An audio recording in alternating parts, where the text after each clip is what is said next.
أعوذ بالله من الشيطان الرجيم. بسم الله الرحمن الرحيم.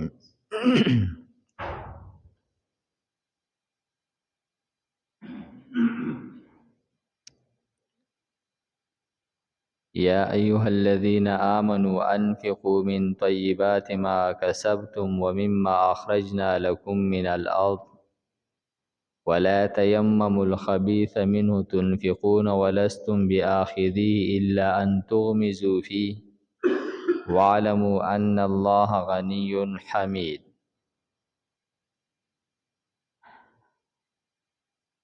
مخکې آیتونو کې ترغیب بیان شولو د انفاق فی سبیل الله د پاره، او بیا آغا اسباب هم ذکر کړل چې پای سره د انفاق ثواب ضایع کیږي.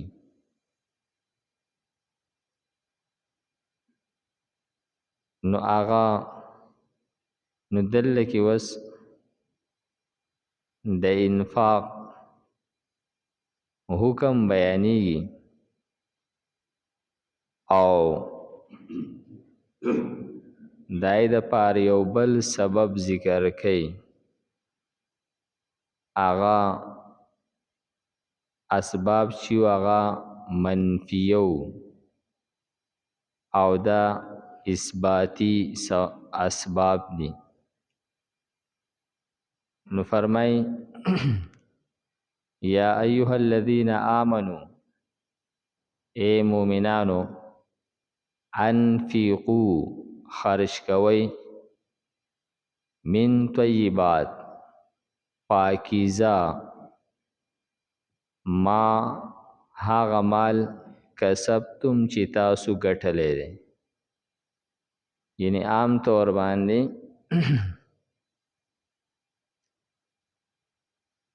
د مال انفاق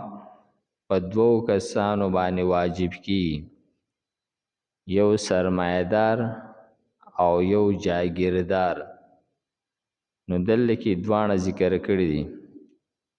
لاول سرمایدار ذکر کړي، نو فرمای ما هغه مال کسبتم چې تاسو ګټلی دی، هغه که په تجارت سره او که په ملازمت سره، و مما او د هغه مال نه اخرجنا چې مونږ راویستی دی لکم ستاسو دپاره من الارض د ځمکې نه. نو په دې کې په جاګیردار باندې د انفاق کولو حکم وکړلی شو، او د دې نه انفاق واجبه چې هغه زکات او عشر دی هغه مراد دی. نو فرمایي چې تاسو کم مال ګټلی دی د هغې نه هم خرج کړئ پاکیزه، او کم چې تاسو فصل شوی دی، هر هغه شی چې د ځمکې نه راوتی دی. دې کې د امام ابو حنیفه او د امام شافعی رحم الله په منځ کې څه اختلافات شته دی. امام ابو حنیفه رحم الله فرمایي چې هر شی چې دا د ځمکې پیداوار دی، که دا ونې دي نو په دغه ونو کې هم عشر دی. ونې راوختلې او تا کټ کړلې او په خرڅې دې کړې، نو پای کې هم دی. او که دا فصل دی پای کې هم دی، که سبزیانې دي میوې دي پای کې هم دی. ځکه ما لفظ عام دی، هر څه ته شامل دی. او امام شافعی رحمه الله ته سبزیانې او خشاک دا ته مستثنا کوي د څه نورو روایتو د وجې نه. نو فرمایي چې لکه یو حدیث کې د خضرواتو ذکر راغلی دی، سبزیانې چې دې کې اوشر نشته دی. نو د هغې جواب امام ابو حنیفه داسې کوي چې چون کې سبزیانې لکه ټماټر او سبزیانې دا په بیت المال کې ښودلی کېدی نشي، ځکه بیت المال کې خو ډېر غټ سټاک پروتي، د ډېر وخت لپاره پروتي. نو سبزیانې او دا شیزونه پای کې بیا خرابېږي. نو دا یې ګوی چې داسې شی چې هغه زر خرابېږي، نو د دې اوشر به دغه د پټي خاوند هغه په خپل لاس باندې د دې اوشر ورکوي، او کم چې سټور کیږي لکه دانې شولې، نو دا به بیت المال ته هغه لیږلی کیږي. نو فرمایي چې تاسو هغه ولګوئ، د الله په لار کې خرج کړئ، د هغه مال نه چې کوم مونږ ستاسو دپاره راخېجولی دی د ځمکې نه. ولا تیمموا الخبیثه، او تاسو قصد مه کوئ د پلیت مال. فرمایي چې کم مال چې تاسو د الله په لار کې ورکوئ، نو پای کې د ردی مال ردی مال چې دای قسم کوي چې زه د الله په نامه شو، داسې هم نه چلیږي. نو فرمایي چې داسې مه کوئ. نو دا حکم چې دی دا خاص دی ګوی چې د نفقات واجبو سره زکات او عشر، نو پای کې د ردی مال قصد نه دی پکار، او نه د عمده مال قصد پکار دی. لکه حدیث شریف کې راځي نبی کریم صلی الله علیه وسلم با عاملینو ته دا حکم کولو چې تاسو د خلکو نه غوره شی مالی، او ما بالکل ردی شی داغونه علی، درمیانه شی تیالی. او فرمایي که چرې ردی او کرا دا خلط ملته، نو بس دا غینا اقشان اغستل، سو پکې ردی راځي سو پکې کرا راځي. نو فرمایي چې تاسو صرف د ردی مال قصد مکوئ، کله چې تاسو دا د الله تعالی په لار کې ورکوئ، که زکات دی که عشر دی. نو فرمایي تنفقون، یعنی هغه ردی مال چې تاسو خو هغه په خپله خرج کوئ، ولستم بآخذیه، او که تاسو له څوک هغه مال درکئ، نو په خپله تاسو بیا هغه نه الی. یو داسې شی چې هغه ته خو زده دی د الله په لار کې هغه ورکې، چېرې دا بس اسیم د کار نه دی. لیکن که فرض کې هغه شی ته له چا نه سودا والی او تاله په سودا کې هغه مال درکوي، نو ته هغې ته تیار نه یې، هغه نه الی، بهی دا خراب دی، دا خو د غزارلو دی. نو ته په خپله په پیسو الی نه، او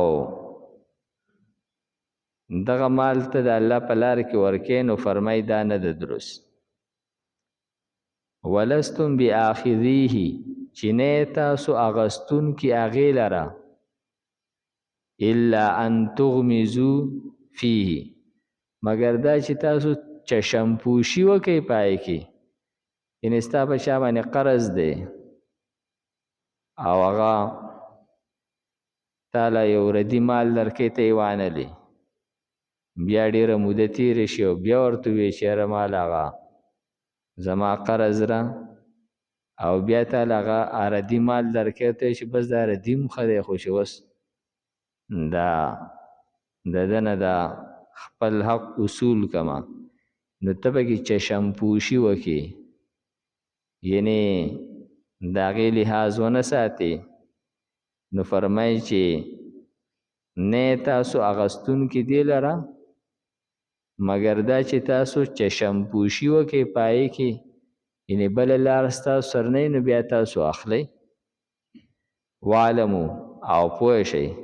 ان الله یقینا الله تعالی چې دی غنی الله تعالی بی احتیاج دی یعنی تاسو خو هغه دغه ردي مال په خوشحالۍ سره نه الی خو چې کله تاسو مجبوره شوئ او تاسو پوه شوئ چې دا مال ماته اوس نه میلاویږي بس مجبورن تاسو هغه ردي مال ته غاړه کیدئ ځکه چې دې ردي مال ته چې ته غاړه ایږدې او چشم پوشي کې نو ته محتاج شوې ځکه ته پوه شې چې کره مال چې دی دا ماته نه میلاویږي نو فرمایي چې الله تعالی داسې نه دی چې هغه محتاج دی چې ستا هغه ردي مال به مو قبول کړي چشم پوشي به وکړي نه الله تعالی خو بې احتیاجه دی نو دغه ردي مال چې دی دا الله تعالی نه قبلی او فرمایي حمید ستایلی شوی دی بعضې وخت کې یو سړی هغه ردي مال نه الي بیا پسې خلک خبرې شروع کړي مړه دا ټیک شو اوس د سره ردي مال دی او په ده قرض دی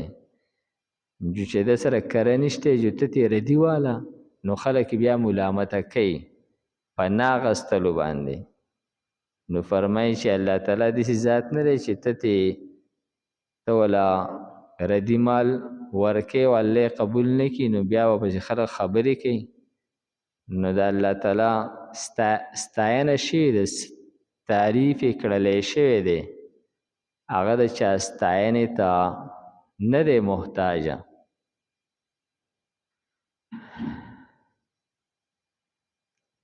یا ایها الذین آمنوا اے مومنانو